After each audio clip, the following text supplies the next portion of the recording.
Hello everyone. Today we are going to discuss rheumatology along with clinical case scenarios.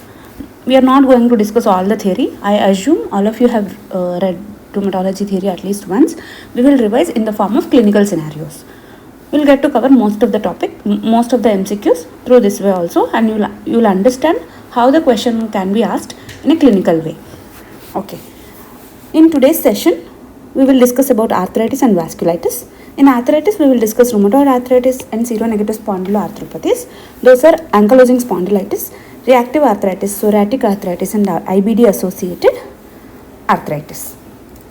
Then in vasculitis, we will discuss large vessel vasculitis. Those are giant cell arteritis and Takayasu arteritis. Takayasu is nothing but aortoarteritis. Okay. Giant cell arteritis is nothing but temporal arteritis. In medium vessel vasculitis, we have PAN, polyarteritis nodosa, and Kawasaki disease. Kawasaki disease is a disease of pediatric population. You will generally read about Kawasaki disease in pediatrics only. Small vessel vasculitis, ANCA associated vasculitis, we will discuss along with case scenarios because those are very important. ANCA associated vasculitis and Henoch-Schönlein purpura is also small vessel, comes under small vessel vasculitis.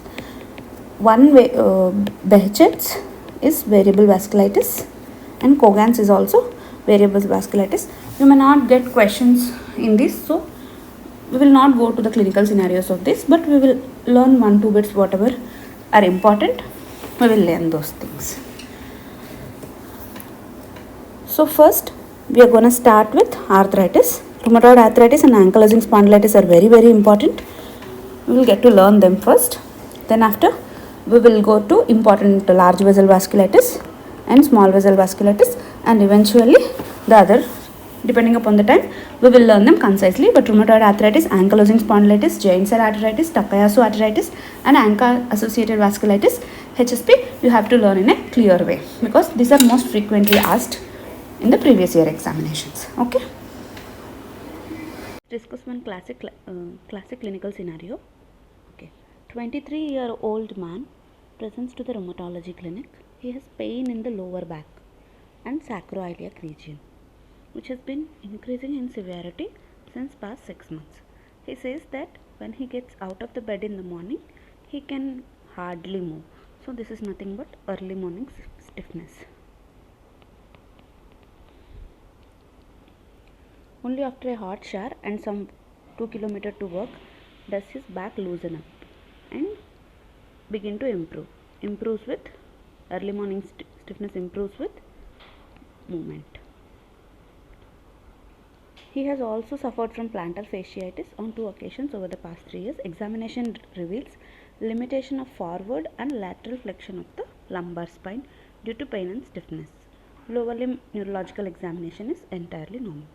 This is nothing but Schober's test positive. They have given bloods and lumbar spine X-ray, blurring of the lower portion of sacroiliac joints bilaterally. This is a classic case of ankylosing spondylitis. Okay, what are the other MCQs that can be asked in ankylosing spondylitis?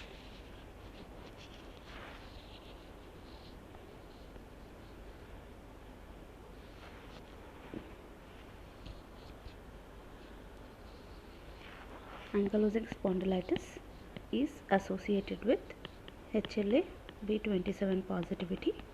This is a spondyloarthropathy. Generally, young males are affected more. This is the disease of young males. HLA B27 positivity is an association. It's not the diagnostic criteria. Confirmatory investigation is MRI, SI joint is a confirmatory. You have to see sacroiliitis in MRI.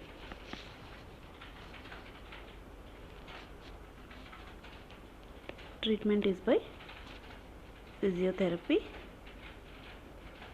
swimming, NSAIDs. If the disease is not under control with all of this, then we will go to DMIRDs. Okay, these are the MCQs. Let's see this clinical scenario. 52-year-old woman comes for review. She has symmetrical small joint polyarthritis affecting predominantly PIP joints, both knees and ankles. Her pain is worst in the morning, associated with significant stiffness. So, what they have mentioned in the question is middle-aged female with bilateral symmetrical small joint pains, mainly affecting PIPs, associated with morning stiffness. They have given blood investigations which are almost normal, but rheumatoid factor is positive here. Rheumatoid factor is positive here. So, this is a classic case of rheumatoid arthritis. This is very important scenario for me. This will be classic. Okay, what are the other MCQs which can be asked here? What is the HLA associated with rheumatoid arthritis? That is HLA-DR4. This is rheumatoid arthritis is bilateral symmetrical small joint pains associated with stiffness. Mainly it affects PIP joints. PIP joints is classic for this. And what do you see? What is the other feature you will be able to see is periarticular osteopenia. That means around the joint you will be able to see osteopenia. This is the joint space. Here you will be able to see periarticular osteopenia. Then the other feature is, let's discuss other feature is diagnosis. How do you diagnose it? Rheumatoid factor positivity is one of the feature. Anti-CCP is very specifically positive in rheumatoid arthritis. This is an important investigation. Anti-CCP positivity is specific to rheumatoid arthritis. Then how do you treat this? We will start treatment with HCQs and methotrexate first. Then after, depending up, and also we will add folic acid, because methotrexate is dihydrofolic acid reductase inhibitor. So we will add folic acid whenever we are giving methotrexate. We will supplement folic acid. Then depending upon the improvement, we will modify or add any other new DMA-RDs. This is the gist of rheumatoid arthritis.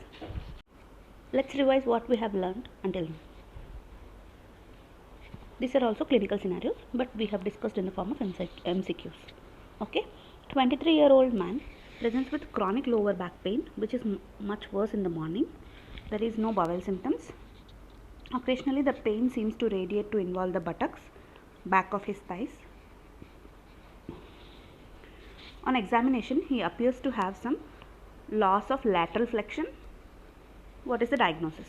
See, again, young male, lower back pain. The pain is radiating to buttock and thigh. See, this is classic history of ankylosing spondylitis. Again, they have given appears to have some loss of lateral flexion. This is nothing but Schober's test positivity. The diagnosis is ankylosing spondylitis. NEET, they might mostly ask you to find the diagnosis. Here they have given the diagnosis and asked what is the most appropriate investigation to confirm the diagnosis. Options are HLA testing for 27, CRP, CT lumbar spine, X-ray sacroiliac joint, MRI of the sacroiliac joint. See, HLA B27 is just an association. It will never be the diagnostic criteria. It will never be the appropriate investigation. CRP is not the investigation. CT lumbar spine, no. X-ray of the sacroiliac joint is the initial investigation which we will do.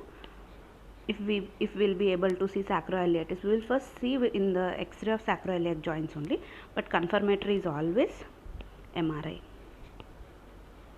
MRI will pick up sacroiliitis very early. Okay, this is important. Next, one more thing is 47-year-old woman presents to the rheumatology clinic with severe rheumatoid arthritis for review. She has suffered from disease for some 7 years. 7 years history of rheumatoid arthritis and is managed with a combination of methotrexate and low-dose prednisolone. She has evidence of joint disease affecting both hands, elbows and knees. Okay, they have given bloods are hemoglobin is normal, platelets are normal, ESR is 34, that means there is disease activity. You are possibly targeting immunotherapies as next treatment option. Which of the following is closely involved in the pathology of rheumatoid arthritis? Okay, this is simple because there is all. So they asked what is the pathological mediator involved in rheumatoid arthritis? It is nothing but TNF alpha. This is very important. TNF alpha is involved in the pathology of rheumatoid arthritis. Now, next clinical scenario, a 30-year-old Japanese woman came to the rheumatology clinic with hypertension, fevers, fatigue and weight loss. Okay, they have given a young female with early onset hypertension and some PUO kind of picture along with weight loss, fevers and fatigue. These are all fevers, fatigue and weight loss. Okay, she also reports pain in her jaw on eating, which resolves when she stops eating for a few moments. There is fleeting joint pains also. There is no past medical history of note. Her only medication is OC pills. Her BP in left arm is 150/70 and right arm is 180/95. Early onset hypertension which is unequal in both arms. Foot pulses are not palpable bilaterally. Okay, bilateral foot pulses are not palpable. They have given that there is a bruit on auscultation over the abdominal aorta. Okay, let's see the labs. Normal HB, WBC count is on slight higher side, platelet count is normal, ESR is very high. ESR is high along with fever, fatigue and weight loss. There is some chronic inflammatory condition going on. That means we have to understand that there is some chronic inflammatory condition going on in this female. Okay, they have also given a clue that there is some pathology in the abdominal aorta. Okay, because this is a they have given the options also: Behçet's disease, fibromuscular dysplasia, Kawasaki's arteritis, polymyalgia rheumatica and Takayasu arteritis. This is a classic case of Takayasu arteritis. Takayasu arteritis is a large vessel vasculitis. This is a disease occurring in young females, characterized by asymmetrical BP on both sides, young onset hypertension and fevers, weight loss, fatigue as described. There are also reports of claudication pain while chewing. Okay, Takayasu arteritis is a large vessel vasculitis. It's also called as aorta arteritis because this is the disease of aorta only. Here they have given a clue by telling that there is a bruit on auscultation of abdominal aorta. That means there is obstruction to the abdominal aorta flow through vasculitis. Okay, so this is an important classic presentation and it is very important for the exam. If we see Takayasu arteritis, they have given some explanation: fevers, weight loss, jaw claudication and difference in the blood pressure between the arms fit best with the diagnosis of Takayasu arteritis. It is usually occurs in the women of ages 20 to 40. MRI enhanced with gadolinium contrast is the investigation of choice to confirm arterial wall thickening. That means wherever they are finding the bruit with the stethoscope, that means there might be some obstruction. There might be the vasculitis in this arterial wall thickening. Vasculitis is nothing but arterial wall thickening. So the blood flow is not adequately going through this area. So you will be able to hear a bruit. That will be confirmed by MRI enhanced with gadolinium contrast. Treatment is steroids. That's it. If you see this diagram, you will be able to notice this thinning of the abdominal aorta here.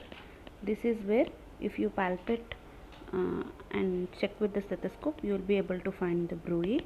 Because of thinning of aorta here, blood supply will not be adequately passed through this, and you can hear a bruit over here. This is nothing but Takayasu arteritis of abdominal aorta. And so abdominal aorta will supply, the branches of abdominal aorta will supply bilateral lower limbs, so the blood supply will not be adequate, so both the pulses are absent or not palpable. Just now we have seen, we have discussed case scenarios of both the large vessel vasculitis, those are giant cell arteritis or temporal arteritis, and Takayasu arteritis or aorta arteritis. Now we will see small vessel vasculitis. Mainly ANCA vasculitis is very important. There are three types of ANCA vasculitis: granulomatous polyangiitis or Wegener's granulomatosis, microscopic polyangiitis, EGPA or Churg-Strauss, eosinophilic granulomatous polyangiitis or Churg-Strauss. These three, now we are going to discuss these three with case scenarios. See, before that I'll brief you some concepts so that it will be easy for you later while checking the questions. GPA or Wegener's granulomatosis, C ANCA will be positive in majority of cases. Previously it was thought that only C ANCA will be positive, but now C ANCA will be positive more than P ANCA. Okay, but for questions you have to remember that granulomatous polyangiitis or Wegener's will have C ANCA positivity. MPGN and EGPA or Churg-Strauss will have P ANCA positivity majorly. If you have to remember, any vasculitis patient may have systemic constitutional symptoms like weight loss, fatigue, systemic constitutional symptoms.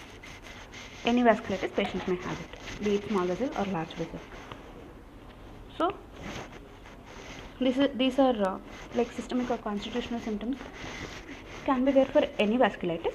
There are specific symptoms for each vasculitis, like how we have discussed for large vessel vasculitis. Now in Wegener's granulomatosis there are three systems involved. One is upper respiratory tract, the other is lungs or lower respiratory tract, and the other is kidneys. These are the major organs involving in granulomatous polyangiitis apart from systemic symptoms. Upper respiratory tract involves nasal mucosal ulcerations or cough. Upper respiratory tract involves nasal mucosal ulcerations or cough. Lower respiratory tract involvement means cavities in lungs. Cavities will obviously leads to hemoptysis. Kidney may range from acute renal failure to rapidly progressive renal failure, okay, or hematuria, any other kidney symptom. So GPA is a combination of involvement of upper respiratory tract, lower respiratory tract and kidneys.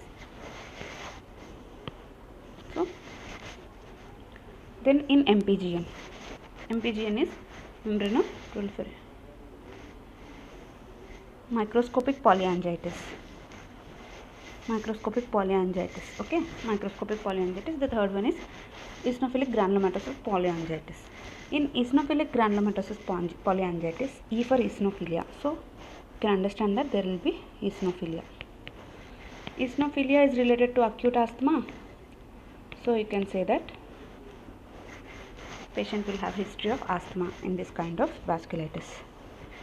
And sinusitis, here patient can have sinusitis. Even sinusitis can occur in granulomatous polyangiitis also as a part of upper respiratory tract involvement.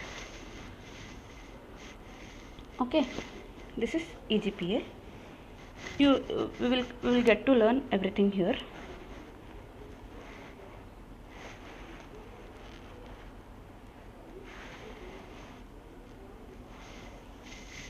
In MPGN, there can be kidney involvement, there can be neuropathies,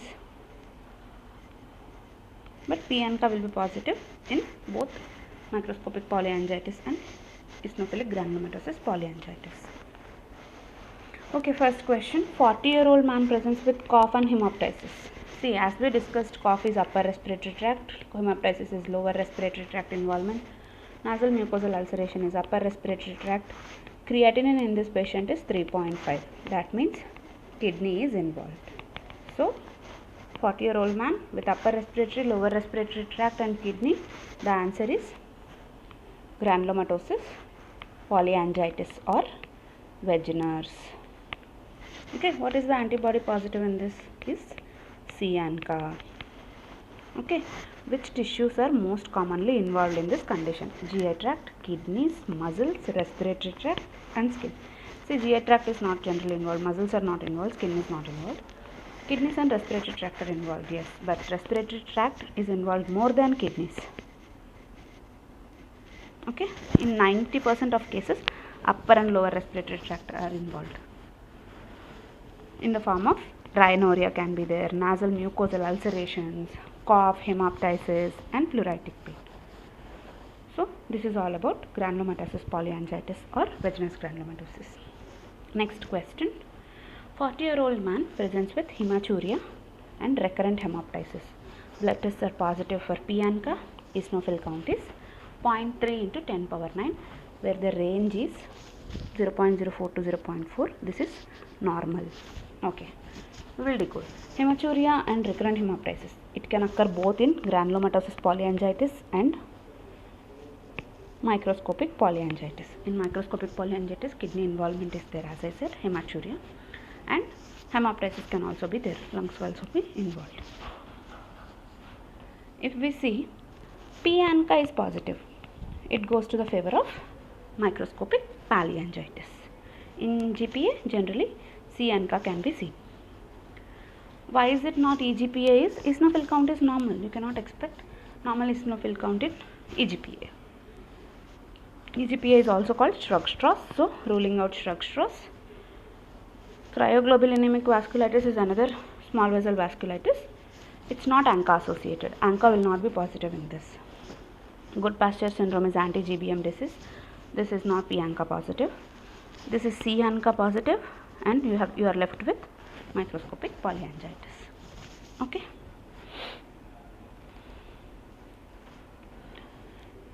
See, here they have given eosinophilia is a characteristic feature of Shrug-Strauss. Here eosinophil count is normal, so it is not eGPA or Shrug-Strauss. Next question. 44-year-old man presents with rhinitis, asthma, tender subcutaneous nodules are there. MPO ANCA, P ANCA is nothing but MPO ANCA. ANCA is positive for myeloperoxidase. Blood eosinophil count is also high. 0.4 is the maximum range that has to be in the normal patients. Here eosinophil count is high.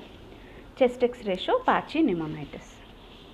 See, asthma patient, high eosinophil count, P ANCA positivity.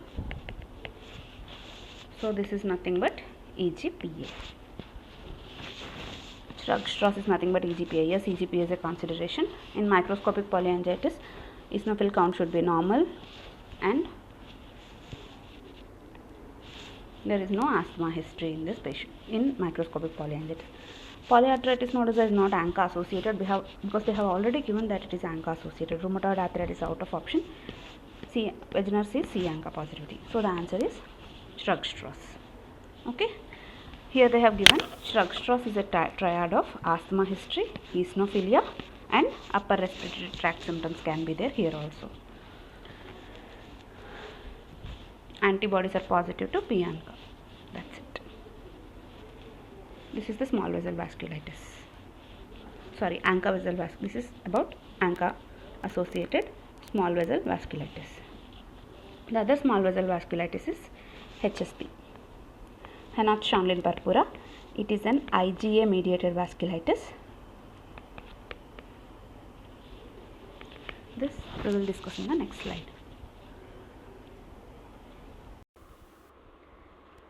Non-Schondlin purpura is an IgM mediated small vessel vasculitis. You can see the rash in this. This is the first feature, purpuric rash on the buttocks. You can see similar rash on the thighs and also extensor surfaces of arms and legs. This is the first main important feature. There can be abdominal pain, polyarthritis also. There can be complicated features. These are the common manifestations. There can be two complicated manifestations also. One is melena, other is renal involvement in the form of hematuria or renal failure also. These kind of simple features, rash, abdominal pain, polyarthritis, it doesn't warrant treatment.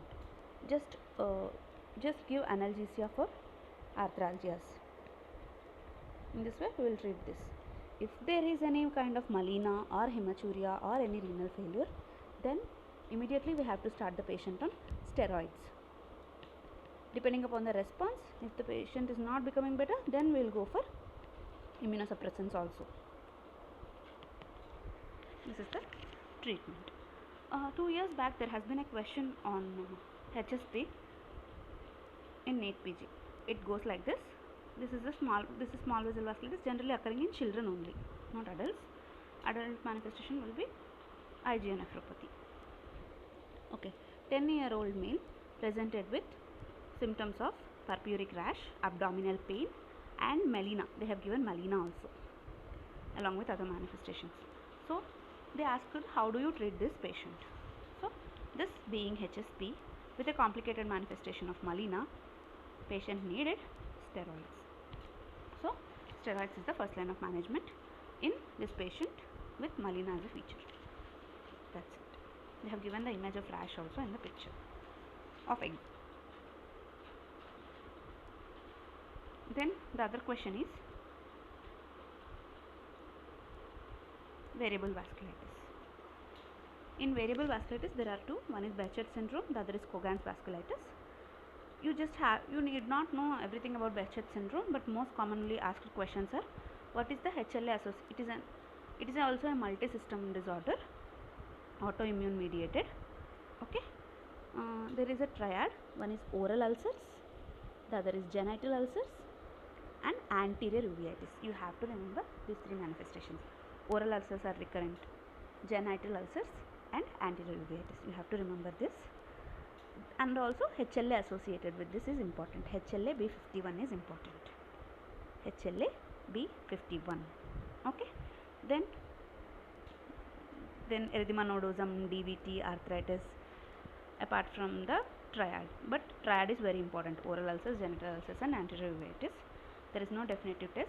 This is clinical diagnosis, and there is one more MCQ is positive Pethargy test.